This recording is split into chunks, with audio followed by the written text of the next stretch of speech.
यात्रा निकल रही है, इसका क्या मुख्य उद्देश्य है? ये जन आशीर्वाद यात्रा है और हम सभी पूरे देश में जो नए मंत्री बनाए गए वो पूरे देश के अंदर इस यात्रा को निकाल रहे हैं माननीय मोदी जी के निर्देश पर कि जनता से आशीर्वाद लेना है कि जो चीज़ें जनता को दी जा रही हैं आर्थिक रूप से उनको मजबूत करने का, आवास देने का, शौचालय देने का या मुफ्त इलाज देने का, गैस सिलेंडर चूल्हे दिए जा रहे हैं, अलग से फिर दिए जाएंगे, मुफ्त इलाज दिया जा रहा है आयुष्मान भारत योजना के तहत, किसानों को उनको 6,000 रुपये साल में किसान निधि सम्मान के रूप में दिया जा रहा है। तो जिस तरीके से हमारी सरकार लोगों की जो मूलभूत समस्याएं हैं उनको समझ करके उन समस्याओं का निदान करने का प्रयास कर रही है, जो ज़रूरत की चीज़ें हैं जिसके लिए आदमी पूरी ज़िंदगी परेशान रहता है कि अपना एक घर हो, अपना चूल्हा हो, उसमें बिजली हो, उसमें पानी हो। तो इस तरह की योजनाओं को ज़मीन पर उतारने का काम है, क्योंकि वो जब मजबूती से होंगे तो हमारा राष्ट्र मजबूत होगा, हमारा देश मजबूत होगा। और तब जा कर के हम इस तरीके से काम करें कि जैसे कुछ कुटीर उद्योग खोलना है, लोगों के लिए अपने लिए काम करना है, अपने यहाँ के कुछ सामान बनाने हैं जो खुद उनका प्रचार करना है, प्रसार करना है, जो बोला प्रधानमंत्री जी वोकल फॉर लोकल। तो जो स्थानीय जो हमारे कुछ सामान होते हैं जो बनाते हैं और बेचते हैं उनका इतना प्रचार प्रसार हो कि उनका यूज किया जाए जिससे लोगों को रोज़गार मिले और इतना हम सामान बनाएं कि बाहर हम एक्सपोर्ट भी कर सकें, आत्मनिर्भर भारत बनाने का काम करें और मेक इन इंडिया के लिए काम करें, अपना देश बनाने का काम करें। और उसी के लिए जन आशीर्वाद यात्रा है और इसमें जिस जन आशीर्वाद यात्रा में पूरे देश के अंदर चूँकि चल रही, फिर से जनता का आशीर्वाद भी मिले, लोगों के लिए आशीर्वाद मिले और लोगों का इसमें सहयोग भी मिले। क्योंकि प्रधानमंत्री जी ने प्रथम बार जब प्रधानमंत्री बने थे तो उन्होंने बोला था सबका साथ सबका विकास। दोबारा जब वो बीच में उन्होंने बोला सबका साथ सबका विकास और सबका विश्वास,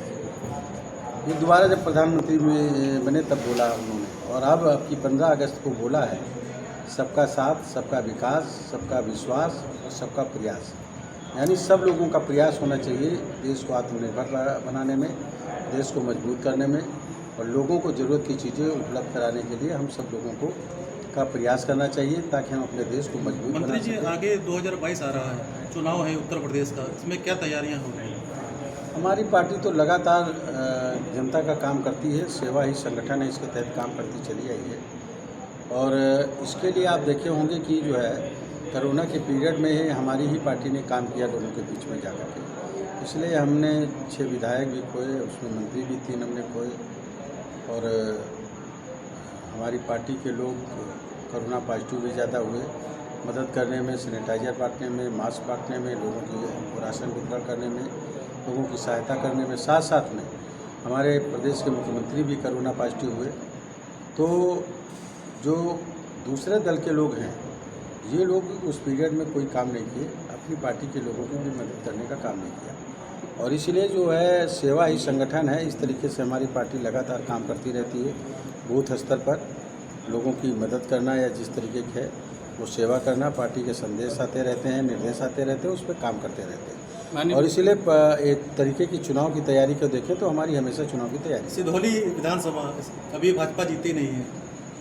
जीती। हाँ, ये तो एक ऐसा रहा चांस कि सिधौली विधानसभा नहीं जीती है और इसलिए आज जन आशीर्वाद यात्रा में मैंने जगह जगह पूछा है, करीब मुझे लगता है 56 जगह पे आज कार्यक्रम हुए आपके यहाँ मिलाकर, दूने कार्यक्रम हुए, 28 जगह तय थे, 56 जगह कार्यक्रम हुए हैं और सब जगह मैंने पूछा, सब लोगों ने कहा इस बार बीजेपी का विधायक हम जरूर बनाएंगे और इसलिए बनाएंगे कि हमारे बीच में एक ऐसा आदमी और काम करने वाला हो जो हमारे लिए 24 घंटे उपलब्ध है। माननीय मंत्री जी, माननीय देश के प्रधानमंत्री जी ने ये कहा था कि 2022 तक हर गरीब को छत मुहैया कराई जाएगी, ये लक्ष्य 2022 तक पूरा। हाँ, आज भी है ये, उन्होंने 15 अगस्त 2022 का एक टाइम दे दिया है और कि प्रधानमंत्री आवास उन सब लोगों को दे दिए जाएंगे जिनको ज़रूरत है जब आज़ादी के 75 साल पूरे होंगे। 15 अगस्त 2022 को आज़ादी के 75 साल पूरे हो रहे हैं, तब तक के सभी वो लोग जो ज़रूरतमंद हैं उन लोगों को आवास मिल जाएंगे। शहरी क्षेत्र में 1 करोड़ कुछ लोगों को जो है आवास की ज़रूरत है,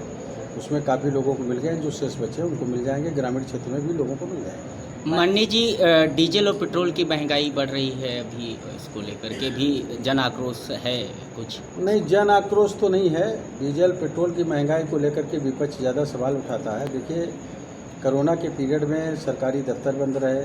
फैक्ट्रियां बंद रहीं, लोगों का काम बंद रहा, टैक्स नहीं आता था, दुकानें बंद रहीं, और डीजल पेट्रोल का ही जो मामूली से दाम बढ़ाए गए, उसी से जनता को मुफ्त में राशन देना, 80 करोड़ जनता को राशन देना, मुफ्त में इलाज देना, कोरोना से भी लोगों का मुफ्त में इलाज कराना, हम सांसद और की 2 साल की निधि कोरोना में लगाना, विधायकों की 1 साल की निधि प्रदेश की सरकार में लगाना। तो मात्र डीजल और पेट्रोल के कुछ दाम बढ़े हैं, और डीजल पेट्रोल के दाम जो बढ़े हैं उसमें मैं समझ रहा हूँ कि जो साथी 90 रुपये का खरीद सकता है, 95 रुपये का खरीद सकता है, ये प्रॉब्लम उसके सामने ज़रूर है। लेकिन मैं समझ रहा हूँ कि देश हित में इस समय ये ज़रूरी है, क्योंकि कोरोना का संकट काल सबसे बड़ा संकट काल है, और जिससे निपटने के लिए इसीलिए प्रधानमंत्री जी ने कहा है कि सबका प्रयास भी हमको इसमें मदद करने की होनी चाहिए।